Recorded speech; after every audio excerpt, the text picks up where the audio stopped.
About 9:30 last night, fire crews responded to an abandoned building behind us here for a working fire. When the fire crews arrived, we had smoke showing, a small fire, or it appeared to be a small fire.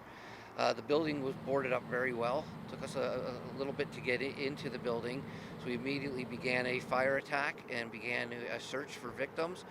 Quickly found one victim. The first fire crew brought out the victim, began CPR. When the second fire crew arrived on scene, they took over CPR. They went back in to continue searching. When EMS arrived, we gave the patient over to EMS and they worked a while on the patient. Unfortunately, the patient was pronounced on scene. Now, the fire marshal comes up here, Chief. What is their role specifically in this type of fatal blaze? And because it was a fatality involved, does that change their dynamic? So the way our legislation works is that for most fires, the fire department is responsible for investigations, which we do, but when there are certain criteria, so like a fire death, large loss fires, explosions, or ones of criminal nature, the province is responsible, or the police department becomes responsible if it's criminal in nature. And none of that's really been determined at this point, although I've been reading that it's not deemed suspicious.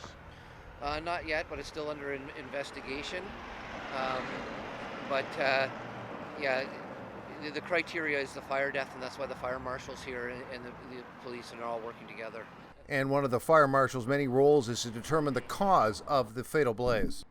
Yeah, so that's what the fire marshals, the police, and our fire prevention division are working to determine the origin and cause of it. We have a good idea where the fire has started, but we're still working at the cause of the fire.